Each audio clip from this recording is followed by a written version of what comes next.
Today we are talking about two types of people in NFT space. Two types. Dos. This is another lesson out of the playbook we're going to be going over maybe once a week. We don't know. All right, two types of people. Ones that want to make profit, making that money, or ones that are in it for the use case. We call them the flippers and the hodlers. Flippers, you need to know hodlers. which one you are when you're going into a profile pic, NFT, gaming play. You need to know which one. What is your plan here? What is your strategy? Let's talk about use case first. You're going to have the hodlers. There's nothing wrong with being a hodler. A lot of people are hodlers. Why are you a hodler? Maybe you really do like the profile pic, a Post Malone, a Jimmy Fallon, something like that. Maybe you're long-term bullish on the Metaverse. You don't want to sell your mana. You don't want to sell your Artifact Moon. You don't want to sell your Pavia. This is a long-term play for you. You see where the future's heading. You don't have any plans of selling these. Yeah, some of these NFTs will actually give you access into the Metaverse. Like I think some of the artists, Snoop Dogg did a meetup in the Sandbox where if you had one of these NFTs, you were able to go. So that's another example of Metaverse use case. Yeah, great use case. Also, maybe you're getting income. You don't want to get rid of this. It's earning you a sandwich a day. There's nothing wrong with that. Or gaming. You like actually playing the game. This is a rare item. This is a rare sword. This is a rare gun. I really like this NFT, this gaming item. I, for instance, spent almost $1,000 on one Gods Unchained NFT. Why did I do it? It was a fun gaming item that's a rare item, and it earns me more income. So I wanted to hodl this item. I'm not selling. It's my Pyramid Warden. I'm not selling my Pyramid Warden. It's my gaming NFT. Yeah, some of the NFTs, especially on OpenSea, if you buy and you're holding the NFT, the projects themselves will actually give you royalties from the secondary market just for having that NFT. They'll take it and they'll airdrop you royalties, whether it's monthly, quarterly, every twice a year or whatever. Sounds like a Pluto Alliance NFT. Ooh. Where you get that income. I like it. Right. What's the other type? So that's the hodler. What's the other type here? I would say about 80% of people in NFTs are in it to make the money. They're in it to flip it and make money, right? So this is what I do. If I am interested in making money, or if I'm trying to flip an NFT, I first do a lot of investigating and research. I'll spend time in Discord. I think Gary Vee says the 40 hours. The 40-hour rule. The 40 hours of investigation here. Check it out. Go into the Discord, hang out with the community, go to their Twitter, look at their roadmap, go to their website.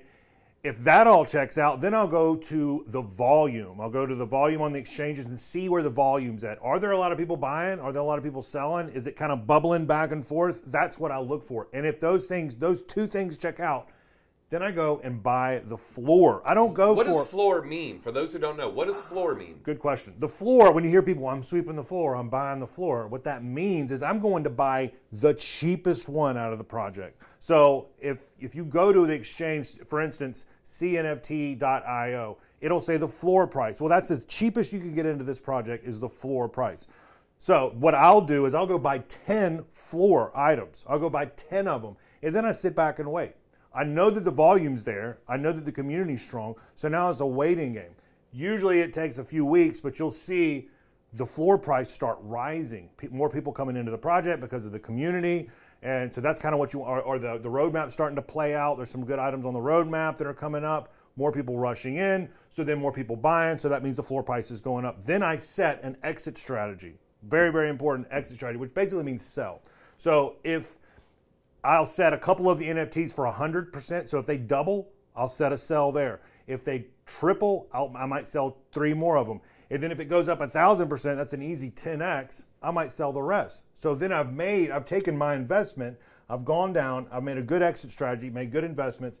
Now I'm taking it, and now I'm on the hunt.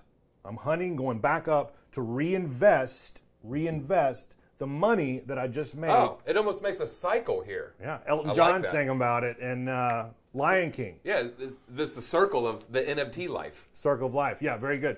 So anyway, so that's what I do. I buy the floor, I set a good exit strategy, then I'm back on the hunt to reinvest the money I just made. Very, very cool. So what are some examples of the NFTs that you've bought for the use case? For a use case, the ASM Brain. I think there's a really good bullish narrative with this. I really like it. My Cardano Lands. I think, Cardano might blow up one day. I'm really excited about where the lands. My Gods Unchained, my Bomb Crypto. So these are ones, and I have no problem hodling these. But then there's some that I want to flip. What are some that you flipped?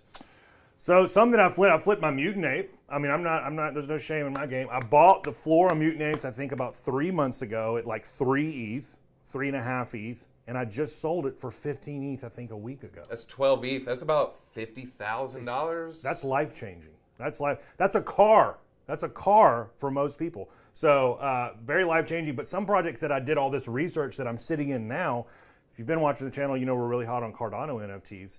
Bright Palz is one of them. Obviously, Balls Cats is another one. And I think we just got into some Mutant. Didn't you get into some Mutant NFTs? Yeah, I got some Mutant Crocs. I got some Mutant Toads. I think I've sold one of each, but I had bought 6 or 7.